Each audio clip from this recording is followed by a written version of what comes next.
Your defense played really well in the second half for a period or two. What maybe was the adjustments you guys made late second quarter that second half?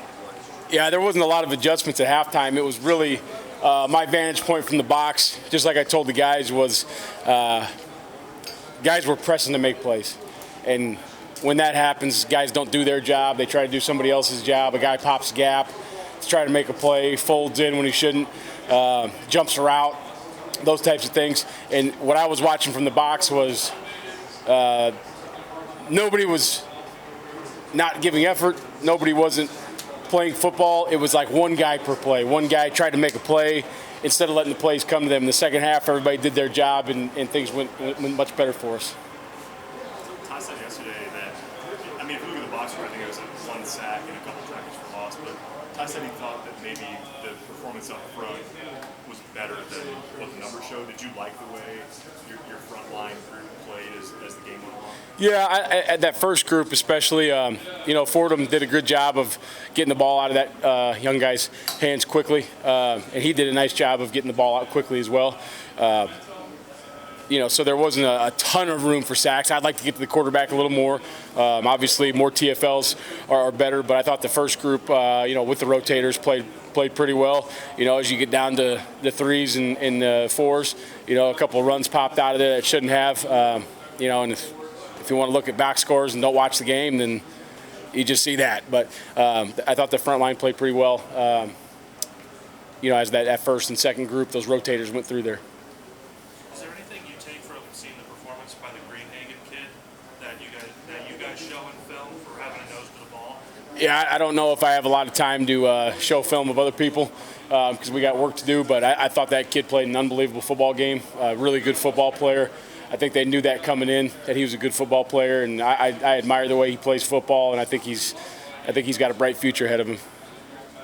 Erik, can you talk about the cornerbacks and run defense, how they kind of held up? Because you can correct me if I'm wrong, they're kind of running towards the Houston side pretty often through 2 games.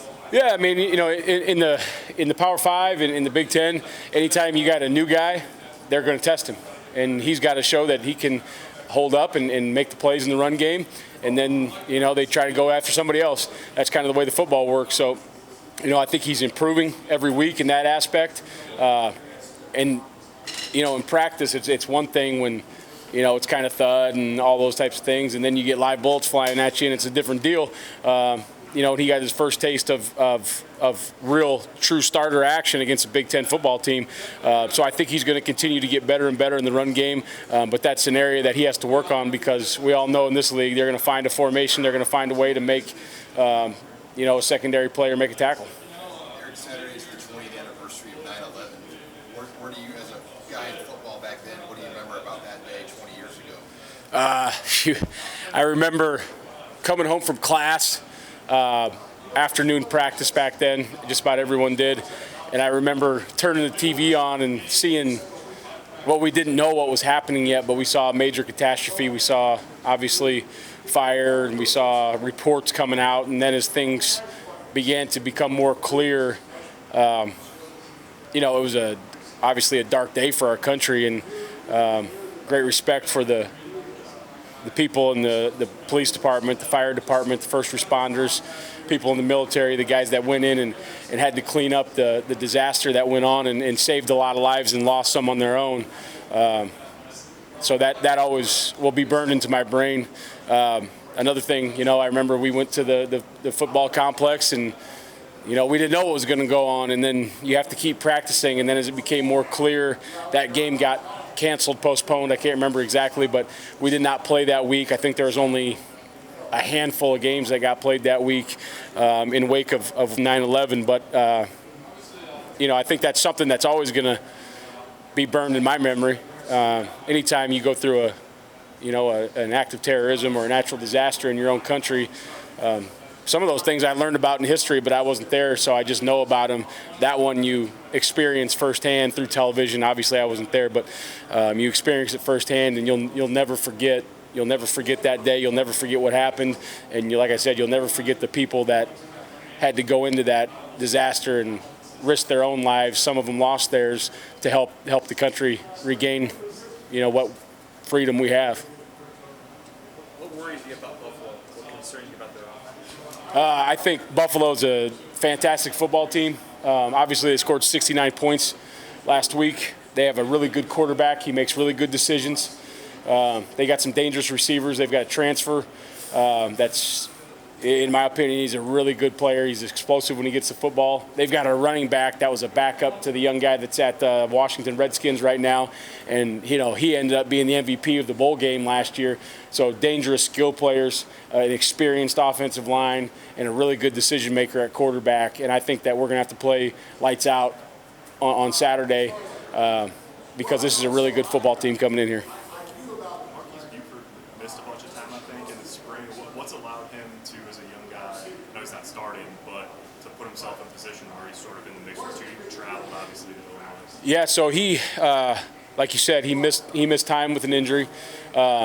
He came back and he didn't dip his toe in the water. He dived right in. He made mistakes. He corrected mistakes. He played fast. He knows what he's doing. He's prepared. And then kind of the separating factor was he earned the right to be on the Core 4 special teams. So anytime a guy does that, we have to get him ready to play in the football game because he's on the bus. And then once he started getting reps with the 2s and the 1s, he showed that he probably belongs. Is he a starter yet? No, he's not. He's not ahead of some of those guys, but he's a really, really good player that's going to be I think he's going to see a lot of time as a Husker in the future. Of those younger players, and there were a bunch of them, did anybody jump out? Just like, yeah, they played pretty well in their short stint on the field. I thought most of those guys that came in, especially with that second wave kind of at the end of the third quarter, I thought that group did a really good job. And that's more of an experienced group. You safeties, you had Miles and Noah in there, and you had some backers that probably just need a few more reps and some D-line. And then, some really young guys. Jamari Butler came in and did a really nice job. So I was happy with what some of those young guys did, and then not so happy that we gave up some plays with that younger group. I mean, I think that's going to happen when you put younger guys in, but the emphasis to those guys since we started the season is everybody has to prepare like they're the starter. It's easy for Deontay and Nick Henrich and those guys to get prepared because they know they're going to play football. The challenge is those guys that are a 3. Can you get ready just like the starter? The backups, they know they're 1 play away, but that 3, they're 2 plays away. So can they get ready like they're the starter? And I think that after reviewing the film with those guys, that sunk in a little bit that I need to be ready. Did Deontay Williams, has he taken his game to another level this season even compared to last year? Yeah, I think all those those guys with experience have taken their game to a new level. Deontay's playing really well in coverage right now. He's playing really well in the run game. Obviously, he got a couple picks, and those plays came to him, and he did his job on those plays. He did his job throughout the game, and those plays came to him. And part of that is also when you're talking about 1 sack, there was a lot of pressure on that quarterback. And sometimes when you get pressure and that kid don't want to take a sack, errant throws come, maybe a bad decision here and there, and that allows some picks in the back end. So it all kind of works together. If we're getting interceptions, we're happy. If we're getting sacks, we're happy. If we're getting both, we're really happy. With Cam, obviously, there's been a lot of talk, obviously, about mistakes in the return game. What does it take for that to not bleed over to your responsibilities on defense? And how do you think he's handled that? Because Scott said yesterday he thought he has 2 bad plays and he's played really well on defense. Yeah, he's played well on defense. I mean, there hasn't been bust. There hasn't been I don't know how many balls he's thrown at him, after the pick that got wiped off the board. But he's done a good job on defense so far. Obviously, he's got to clean some things up in the special teams game. But Cam's always been a guy that when a mistake happens or if somebody catches a ball on him, he doesn't have that, that deal where it's going to burn in him for the rest of the game. He's going to flush it. He's going to move on next play. So he's done a pretty good job with that. And part of that, in my opinion, and I don't coach special teams and those types of things, and I don't see it, the film. I don't study that film as much as those guys do. But part of that's pressing to make a play again. It's my turn. I'm going to get the punt. I'm going to go make something happen. Like we said, just you got to make the plays that come to you. You got to do it when it's your time. When it's your job to not make that play, don't make the play. What was it like to play in front of fans after this golden season? Yeah, it was awesome to be. It's been awesome to play with fans. We had a lot of fans at Illinois, which was really cool. And then coming home for the first time, it's like we said before many times. There's no place better in the country to play than in Lincoln, Nebraska. And I think, some of these guys that are redshirt freshmen or COVID year freshmen, whatever they are now, they didn't get to see that last year, and that was awesome for them to get to see it, awesome for the new guys, and then awesome for the old guys too to, when they make a play, awesome to hear the crowd respond, as opposed to last year they made some plays and it's just nothing. So it's awesome for those guys. I know JoJo said it was a really special moment when he got that interception and he heard the crowd, kind of go crazy after making that play. And I think those are moments that these guys need to savor, moments they're going to remember for the rest of their life. And if you let it pass by, if you don't enjoy it for just a couple seconds, then you're missing out. All right. See you guys.